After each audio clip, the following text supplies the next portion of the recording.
บายดีGoogle Workspace ทั้งหลายเนาะ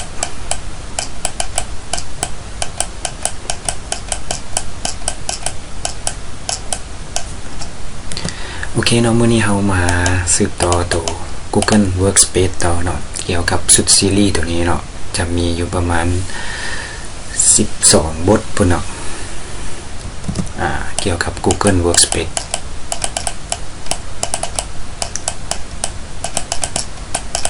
โอเคมีประมาณ12ยูนิตเนาะคันว่าผู้ใดติดตามก็จะได้เห็นน้ำกันเนาะทั้ง12บทเดี๋ยวเรามาเบิ่งน้ำกันเลยเนาะต่อไปมันจะมีอย่างไรโอเคสำหรับมื้อนี้ละแม่นเกี่ยวกับ Google Photo เนาะ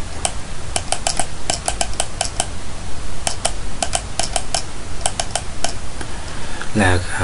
Google Contact เนาะมันใช้เฮ็ดหยังเดี๋ยวมาเบิ่งน้ำกันเลยเนาะเข้าไปที่ Google Chrome ของเราแล้วก็เลือก User หลังจากนั้นก็เข้ามาที่ Gmail ของเราเนาะGmail เลือกใส่เลยเนาะผู้ใดมีหลายก็ได้สเปซหลายโอเคเข้าล็อกอินเนาะใส่พาสเวิร์ด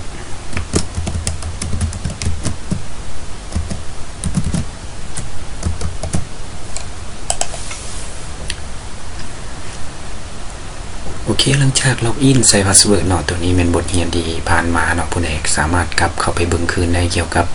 Google Keep แล้วก็ Google Task เนาะตัวนี้ถ้าว่าบ่อยากให้มันแสดงแนวนี้เนาะตัวนี้มันจะแจ้งเตือนตลอดช่วยให้เฮาในการเฮ็ดเวียกการจัดลำดับความสำคัญโอเคเฮามาเข้าที่ Google Workspace ของเฮาเนาะก็คืออยู่ที่9 dot อยู่บนนี้เนาะ9 dot นี่เฮาก็คลิกเข้าไปเลยเนาะอยู่ที่Google Photo แล้วก็ Google Contact เนาะโอเคอยู่บนนี้2อันเฮาสิแอดจังได๋เนาะในการเฮ็ดเวียก2อันนี้ก็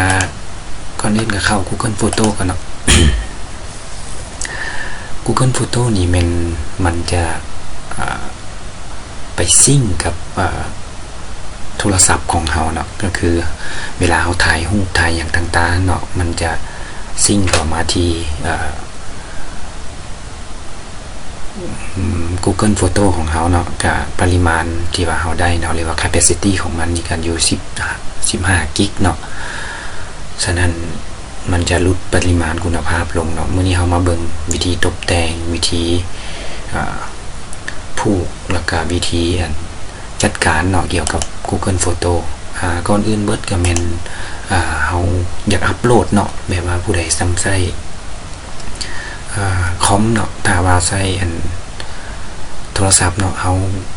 เพียงแต่พิมพ์อีเมลเข้าไปเนาะมันก็จะผูกกันออโต้เลยเนาะส่วนละสำหรับการตั้งค่าบ่ให้มันผูกกันระหว่าง Google Photo กับโทรศัพท์มันก็สิมีให้เบิ่งเติมอีกเนาะมันได้เฮ็ดไว้ใน TikTok แต่ว่ามันยังบ่ทันลิงก์กันเดี๋ยวเฮามาเบิ่งนํกันเลยเนาะเฮาสิอัปโหลดรูปเนาะอยู่บนคลิกบวกนี่เนาะอัปโหลดรูปก็คลิกใส่รูปนี้เนาะแล้วก็ import รูปเข้ามาตัวนี้เป็นแบ็กอัพตัวนี้มันเอามาจาก Google Drive ตัวนี้ละมันเอามาแต่นำคอมนำโทรศัพท์หรือว่าภาคส่วนอื่นเราสามารถเอามาได้ตัวนี้เป็นรายละเอียดอยู่ในcreate นี่เนาะหรือว่าเราสิสร้างอัลบั้มข้าง collection บอกหรือว่าเราจะเฮ็ด animation ก็ได้เนาะหรือว่าจะแชร์รูปของเราให้กับหมู่ของเราเนาะอยู่ใน Google Photo ตัวนี้สำคัญละแม่นตัวแอดรูปเข้ามานี่เนาะว่าเราอยากจะเอารูปใดเนาะรูปนี้ปึ๊บว่า Open สมมุติว่าเอารูปนึงขึ้นมาเนาะแอดเข้ามาเอามาแก้ไขพื้นฐานเนาะตัวนี้เนาะบ่จำเป็นต้องใช้ Photoshop บ่จำเป็นต้องใช้แอปใช้หยังเนาะ Google Photo มันก็สามารถเฮ็ดได้วิธีอัปโหลดรูปเนาะบ่ไวเกินไปเนาะตัวนี้ก็คลิกใส่อยู่บนนี้ปึ๊บคลิกบวกโอเค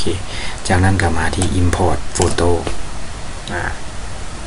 ตัวนี้ก็ถือว่าสำเร็จเนาะแล้วก็ไปเลือกรูปออกมาเนาะไปเลือกรูปออกมาคลิกปึ๊บโอเคจากนั้นเฮาก็เลือกรูปเลยเนาะรูปใดก็ได้ จากนั้นก็คลิก Open เนาะถือว่าสำเร็จโอเคเขาจะมาปรับแต่งรูปต่างๆเนาะอยู่ใน Google Photo ของเราก็คือคลิกใส่รูปก่อนเนาะคลิกใส่รูปบันหนึ่งโอเคเขามาลองเบิ่งว่าเขาสิจังไดเนาะเขาสิแชร์กับแม่นตัวนี้เนาะตัวนี้แม่นการ edit ปรับแต่งซูมเนาะตัวนี้แม่น info เนาะเขาอยากจะถ่ายตอนไหนใส่เวลาใส่อย่างต่างๆตัวนี้เขามา edit เนาะอยู่ในฟังก์ชันตัวนี้ฟังก์ชันบ่หลายเนาะสำหรับ Google Photo ตัวนี้แม่น enhance เนาะ enhance ก็หมายถึงว่าปรับความสัดแจ้งบ่เนาะหรือว่าปรับความให้มันใสขึ้นเนาะตัวนี้เขาก็คลิกได้นี่เนาะดีขึ้นบ่เนาะเขาจะเบิ่งความแตกต่างอันนี้มันปรับแล้วเนาะตัวนี้แม่นบ่ได้ปรับเนาะไดนามิกนี่ก็แม่นว่าให้เฮาจัดเนาะจัดแบบเลื่อนเป็นอย่างที่เนาะไดนามิกแบบเคิร์ฟของมันให้มันสูงต่ำสีสดใสอย่างต่างๆพอร์เทรตนี่ก็แม่นแบบออบเจกต์นี่เห็นชัดเจนสำหรับทางหลังนี่แม่นเบลอเนาะพอร์เทรตเนาะสำหรับcolor pop นี่เนาะก็คือตัวนี้แม่นสีเฉพาะแต่object เนาะสำหรับทางหลังนี่ให้มันเป็นขาวดำblack and white portrait บ่เนาะตัวนี้เราสามารถเลือกได้เลยที่ว่าฟังก์ชันที่มันมีให้เฮาเนาะแล้วตัวนี้ก็เป็นการตัดครอบเนาะเลือกไส้เนาะเลือกไส้ขนาดเฮาจะไปใส่เวียกเฮ็ดหยังเนาะตัวนี้เฮาจะไปใส่เวียกแบบออริจินอลนี่มาน้ำมันเลยเนาะตัวปกตินี่เป็น16 ต่อ 9นี่เป็นใส่กับ YouTube เนาะใส่กับอีหยังต่างๆสำหรับ9 ต่อ 16เนาะมันก็มีรวงตั้งแล้วก็รวงนอน2อันนี่แหละมีรวงตั้งแล้วก็รวงนอนสแควร์นี่ก็เป็นแบบทอกันเนาะเป็นสี่เหลี่ยมจัตุรัสต่อมาละเป็นตัวเครื่องมือนี่เนาะเครื่องมือปึ๊บเครื่องมือนี่ก็เป็นเฮาสิให้มันโฟกัสบ่อันไหนเนาะต่างๆเฮาก็เลือกได้เนาะว่าสิให้มันปึ๊บอยู่นี่โอเคเฮาก็รีเซ็ตเนาะนี่เฮาสิให้บอลใดมันพอเนาะแต่ถ้าว่าเฮาบ่พอใจเฮาก็คอนโทรลเซตเนาะคอนโทรลเซตมันก็จะกลับคืนตัวนี้มันก็คือในหมวด ปรับแต่งที่ว่า Google มีให้แล้วหรือว่าเฮาอยากจะเฮ็ดเองเนาะมันก็อยู่ในนี่ HDR effect นี่ก็คือ HDR แบบให้มันเพิ่มสีเพิ่มความสดใส bright นี่ก็เป็นความแจ้งความสว่างฟังก์ชันมันก็หลายสมควรเนาะเฮาสามารถเฮ็ดได้ตัวนี้ให้เฮาไปปรับไปเลือกไปแต่งเอาเลยเนาะต่างๆแล้วนี่อิงใช้พื้นฐานของภาษาอังกฤษทั้งเบิดนั่นเลยเนาะถ้าว่าเฮามีพื้นฐานของภาษาอังกฤษก็สามารถคลิกเลือกใส่ได้เลยเนาะนี่เฮาสิปรับแบบอันนี้มันปรับออโต้มาให้แล้วเนาะเป็นแบบ shadow ก็เป็นเงาเนาะคันเฮาบ่ได้เฮาก็เปิด Google Translate ตื้มเนาะก็เพื่อให้เฮาได้ฮู้ความหมาย meaning ของมันตัว warm นี่ก็เฮ็ดให้มันอบอุ่นขึ้นเนาะเพิ่มสีแดงเข้าไปกันสิพาล่ะสกินโทนนี่ให้มันใสกันบ่นี่เนาะเนี่ยนี่ก็ค่อนข้างใส่ได้สมควรเนาะตัวนี้มัน เอาไปประมูลประยุกต์ใส่เนาะว่าเฮาสิใส่ในรูปแบบใดตัวนี้ก็แม่นเลือกที่ว่ามันเฮ็ดให้เลยเนาะแบบปริยาบ่แบบนี้วิดบ่อีหยังต่างๆเนาะก็เลือกได้นี่ว่านอนก็คือบ่เอาหยังเลยนอนตัวนี้ปรับได้แต่งได้เนาะบ่จำเป็นต้องไปโหลดแอปอีหยังต่างๆเฮาก็สามารถใช้ Google Photo ในการปรับแต่งรูปเนาะได้อยู่ในขั้นที่ว่า50% พุ่นเลยเนาะในการนำใช้ Google Photo ในครั้งนี้สุดท้ายนี่ก็เป็นไฮไลท์เนาะว่าเฮาจะพิมพ์ใส่บ่เนาะหรือว่าเฮาสิเอาเพนเนาะมาเขียนใส่สมมุติว่าโอเคเฮามักสีแดงบ่เนาะหรือว่าสีเหลืองก็เลือกก็พิมพ์ใส่เลยเนาะสบายดีก็ได้ตัวนี้ต้องการบ่หรือว่าบ่ต้องการเฮาก็เคลียร์ได้โอเคตัวนี้แม่นหลักการพื้นฐานในการตบแต่งรูปนำใส่รูปเนาะแล้วก็ตัวนี้เฮาสิคลิปอีดิทเนาะก็หมายถึงว่าการเปลี่ยนแปลงการนำใส่เอฟเฟกต์ต่างๆของเฮานี่มันถือว่าเฮาเลือกเฮาเอาแต่ถ้าว่าเฮาดิสคาร์ดเนาะก็คือมันบ่เอาบ่ตบแต่งบ่นำใส่ โอเคเนาะสำหรับ Google Photo เลยแล้วมันต้องประมาณนี้เนาะแล้วเฮาจะมาเบิ่งวิธีต่อไปนำกันเนาะเกี่ยวกับการนำใส่ Google Contact เนาะและก็สุดท้ายแล้วจะเป็นเรื่อง Google Photo ที่ว่าเอามาผูกใส่กับGoogle Photo ของเฮาเนาะอยู่กับโทรศัพท์เนาะให้เฮาแบ็กอัพแล้วก็เก็บรูปของเฮาได้เนาะโอเคอยู่บนนี้ก็เป็น Google Contact เนาะเลื่อนใส่9 dot ของเฮานี่แล้วก็มาคลิกใส่อยู่บนนี้เนาะGoogle Contact โอเคสำหรับ Google Contact นี่เฮาแอดได้เลยเนาะเฮาพิมพ์โทรศัพท์เบอร์โทรศัพท์หรือว่าเฮาสร้าง Contact ขึ้นมาเลยเนาะตัวนี้ Contact 2อันถ้าว่าเฮาอยากสร้าง Contact ขึ้นมาอีกเนาะสร้าง Contact ขึ้นมาอีกปึ๊บก็ Add Contact ตัวนี้บนนี้เลยอยู่ในเบื้องซ้ายมือ List Panel บนนี้เนาะอยู่ Contact ตัวนี้เป็นติดต่อผู้ใดที่มักเปลี่ยนโทรศัพท์เนาะผู้ใดที่มักเทคโนโลยีแล้วอยากให้ข้อมูลของเฮายังอยู่เนาะสำคัญและแม่นเบอร์ซื้อแล้วก็เบอร์โทรศัพท์เนาะแม่นเฮาต้องได้อันนั้นเนาะเฮาต้องได้ Add Contact ไว้เนาะโอเคปึ๊บคลิกใส่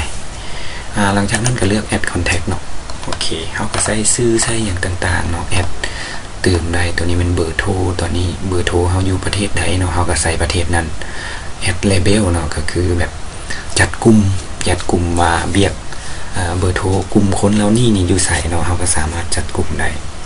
สมมุติเฮาสิใส่เบอร์โทรใส่ชื่อเนาะนามสกุล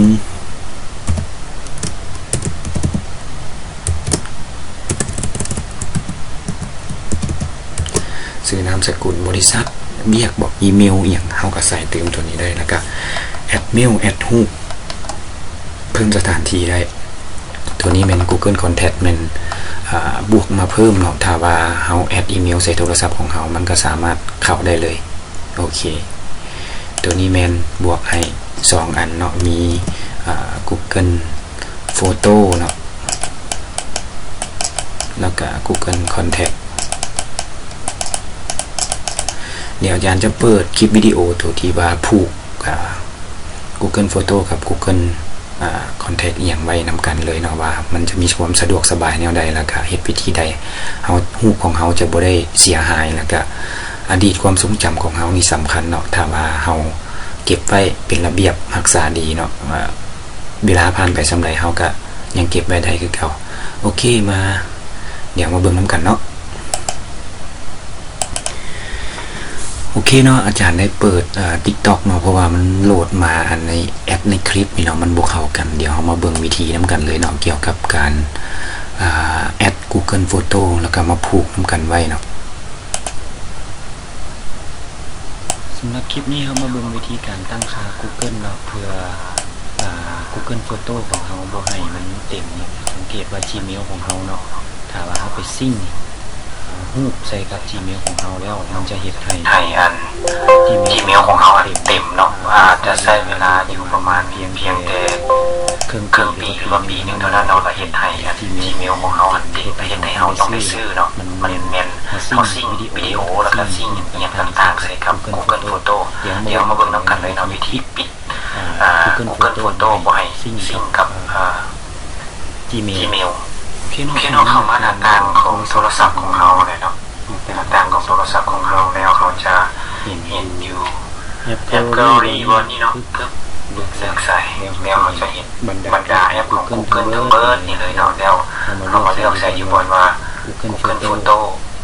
โอเคเขาจะเห็นอยู่รายละเอียดทั้งเบิดอยู่นี่เนาะทั้งข้างซ้ายข้างขวาเพราะว่าเป็นโทรศัพท์ใหม่เนาะมันจะซิ่งเวลาเขาถ่ายรูปบอกเลยว่าเราโหลดต่างๆมันจะมาอยู่ใน Google Photo ของเขานี่เนาะนี่เนาะเพียงแต่ว่าเขาอีกปิดมันก็คือก่อนอื่นมันก็แม่นเขาตั้งค่าอยู่ที่โปรไฟล์ของเขาเนาะอยู่นี่ทางนั้นนับแล้วก็มาคลิกอยู่บนนี้นะเขียนใส่ว่า more from photo เนาะอยู่บน backup นี่นะโอเคปึ๊บอยู่บนนี้เนาะมันเขียนว่า backup is off เนาะถ้าว่าเขาเปิดเนาะ on เนาะถ้าว่าเปิด on เนาะมันก็จะซิ่งกับนั่นเลยเนาะซิ่งกับข้อมูลของโทรศัพท์เลยเปิด on ปึ๊บเนี่ยเนาะเวลาเราถ่ายอย่างเนาะมันก็จะเข้ามานี่มันเรียกเนาะหมายถึงว่ามันจะซิ่งเนาะหรือว่ามีรูปอย่างต่างๆอยู่ในโทรศัพท์นี้เนาะมันจะเห็นใน Gmail ของเราเต็มแต่ถ้าว่าเขาเลือกที่จะ เนาะเขาเลือกที่จะปิด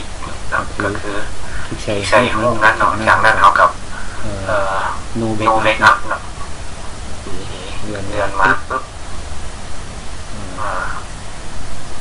โฟโต้เซตติ้งเนาะ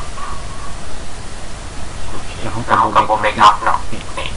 มันขึ้นมาว่าเทิร์นอีช็อปเนาะเขาเทิร์นอีออนเนาะเขากับไปปิดเทิร์นอีช็อปเนาะดูน็อตแบ็กอัพเนาะปึ๊บคลิกใส่มันก็จะเป็นรูปแบบที่เฟื่อถึงตามแนวนี้มันจะเห็นให้Google หรือว่า Gmail โฟโต้ของเขาที่หมดเต็มเนาะแล้วเห็นให้มันบ่แจ้งเตือนเกี่ยวกับ Google ของเขาเกี่ยวกับสเปซ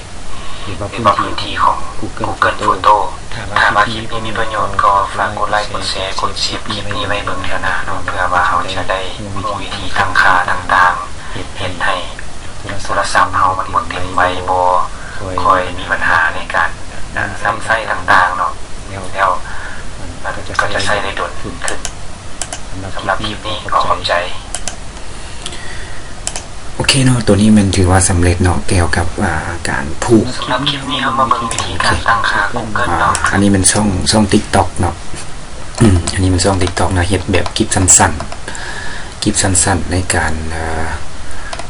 แก้ปัญหาต่างๆเนาะเกี่ยวกับพาสเวิร์ดเกี่ยวกับอีหยังต่างๆเนาะก็ฝากติดตามนำเลยก็ได้เนาะเป็นช่องทางที่ว่าติดตามกันได้เบิ่งกันได้เนาะคือว่ามันผู้ใดมักสั้นๆไวๆเนาะแบบมักแบบแก้ปัญหาเฉพาะหน้าแก้ปัญหาเฉพาะหน้าแก้ปัญหาแบบไวอะไรเนาะก็สามารถที่จะเบิ่งที่TikTok ได้เนาะถ้าว่าผู้ใดมักเนื้อในแน่เนาะมักเป็นแบบแก้ไขปัญหาในรูปแบบลักษณะที่ว่าค่อนข้างใช้เวลาแล้วก็มีความละเอียดเนาะแล้วก็แต่ละขั้นแต่ละตอนที่ว่าสามารถติดตาม follow นำได้เลยเนาะก็เข้ามาที่ช่อง YouTube บ่หรือว่าช่อง Facebook เนาะเพื่อจะได้เห็นนำแล้วก็ follow นำได้สะดวกสบายขึ้นโอเคสำหรับคลิปนี้ก็เมื่อเท่านี้เนาะแล้วก็ขอบใจเนาะถ้าว่ามีบนใดสนใจเนาะก็สามารถ inbox มาแล้วก็เบิ่งถามได้เนาะเกี่ยวกับเรื่องเกี่ยวกับการนำใช้เพราะว่าบทเรียนของเฮานี่จะเป็นสุดซีรีส์ของGoogle Workspace เนาะ Google Workspace โอเคสำหรับ Google Workspace นี่ของเฮานี่เป็นรูปแบบแต่งแบบนี้เลยเนาะในศูนย์ Master IT เฮาจะมีคลาสในการเรียนแบบนี้โดยเฉพาะเลยเนาะก็คือคล้ายๆแบบว่านำใช้นี่ทั้งเบิดเนาะอิงใช้อินเทอร์เน็ตแล้วก็ในยุคปัจจุบันนี้เฮามีการปรับปรุงแล้วก็เฮ็ดจังไดเนาะทั้งเบิดนี่มีอยู่13อันแต่ว่าบทเรียนนี่มีอยู่12เนาะแต่ว่าเฮาก็มาเบิ่งกันได้เพราะว่าอาจารย์ได้ควบนำกันเนาะบางอันเพราะว่ามันคล้ายกันเนาะแต่สำหรับตัวที่ลงลึกแน่มันก็จะอยู่พวกต่างๆแล้วนี่เฮาก็สามารถเบิ่งตื่มได้โอเคสำหรับคลิปนี้เบิดเท่านี้เนาะขอขอบใจแล้วก็ขอให้กดไลค์กดแชร์เพื่อเราจะได้เห็นคลิปต่อไปอย่าลืมกด Subscribe แล้วก็กดไลค์เพื่อจะได้เห็นคลิปต่อไปของอาจารย์แล้วก็ขอให้ทุกคนโชคดีขอขอบใจ